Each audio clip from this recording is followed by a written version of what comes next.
ইষ্টপ্রাণ দাদা ও মায়েদের জানাই আন্তরিক জয়গুরু। আজ ইষ্ট প্রসঙ্গে পরম পূজ্যপাদ শ্রী শ্রী আচার্যদেবের বলা তিনটি ঘটনা জেনে নেব। কি ঘটেছিল তিনটি পরিবারে, এবার জেনে নেব বিস্তারিত। ৩৩৩তম ঋত্বিক সম্মেলনে অক্টোবর মাসে শ্রী শ্রী আচার্যদেব এই ঘটনাগুলি বলেছিলেন। কয়েক মাস পূর্বের এবং শতবর্ষ পূর্বের একটি ঘটনা। বিভিন্ন বিষয়ে আলোচনা করতে গিয়ে, বিভিন্ন ঘটনা বলতে গিয়ে এই তিনটি ঘটনাও তিনি বলেছেন। এবারে বিস্তারিত। দীক্ষাপত্র সমীক্ষার একটি গল্প শ্রী শ্রী আচার্যদেব বললেন। তিনি বললেন, চূড়ান্ত মদ্যপ একটি যুবক, যার পরিবার তাকে ছেড়ে চলে গেছে, চাকরি গেছে, অস্তিত্ব বিপন্ন হয়ে পড়েছে। সে এসেছে আমার কাছে। আমি একটু রসিকতা করে তাকে বললাম, তুই তো দধিচি মুনির মতো রে। মদের বিক্রি থেকে আমাদের দেশের কি বিরাট একটা আয় হয় জানিস? তাহলে তুই নিজের জীবন বিপন্ন করে মদ কিনে গিলে তো আখেরে দেশের এই সম্পদ বৃদ্ধি করছিস। যাই হোক, তারপর সেই ছেলেটি যে অঞ্চল থেকে এসেছিল সেখানকার কর্মীদের সঙ্গে যোগাযোগ করে তাকে ওইখানে আবার ফেরত পাঠিয়ে দিলাম। সেই কর্মীরা করলেন কি, ওই ছেলেটিকে রোজ তাদের সঙ্গে টেনে টেনে দীক্ষাপত্রের কাজে নিয়ে যেতে শুরু করলেন। কিছুদিনের মধ্যে তার নিজেরই নেশা ধরে গেল যাজনের। মদের নেশা গেল ছুটে। সে এখন ঠাকুরের কাজ করে। ক্রমে একদিন তার খোয়ানো চাকরিও ফিরে এলো। আমি বললাম, এখনো পূর্ণ হয়নি, ওর বউ বাচ্চাকে বুঝিয়ে রাজি করিয়ে ফিরিয়ে আনো, গল্পটা নিটুল হয়ে যাক। এটাই ঠাকুরের দয়া। আরেকটি ঘটনা তিনি বললেন।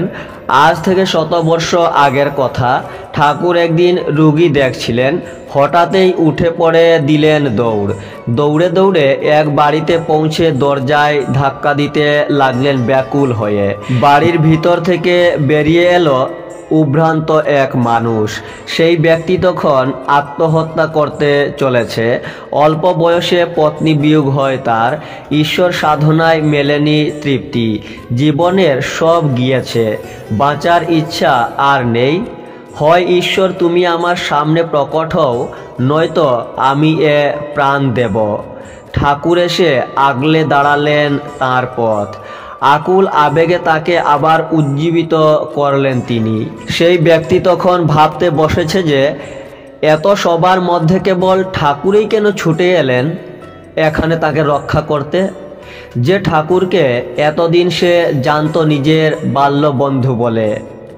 সেদিন বুঝি তার ঈশ্বর এভাবেই নিজেকে ধরা দিলেন ঠাকুরের এই মানব সত্তাতে। আর একটি ঘটনা বললেন আচার্যদেব। তিনি বললেন, আজ 100 বছর পরের ঘটনা। দীক্ষাপত্রের কাজে বেরোনোর কর্মীদের একটি দল এক বাড়ির দরজায় গিয়ে ওই রকম করাঘাত করলেন। দরজা খুলে বেরিয়ে এলেন এক মহিলা, যিনিও কিনা চরম সাংসারিক হতাশায় ডুবে ওই সময় আত্মহত্যা করতে চলেছিলেন। কর্মীদের যাজনে তিনি নতুন প্রাণ পেলেন। ইষ্টভৃতি শুরু করলেন আবার।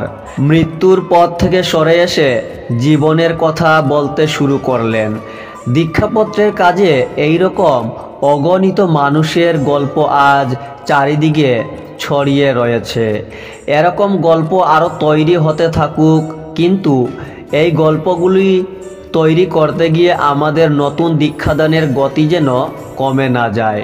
ঠাকুর চাইছেন পুরনোদের জাগরণ হোক, আবার নতুনদেরও আগমন হোক। ৩৩৩তম ঋত্বিক সম্মেলনে আরও বিভিন্ন বিষয়ে আচার্যদেব বলেছেন। এই ছিল এই গুরুত্বপূর্ণ তথ্যগুলি। জয় গুরু।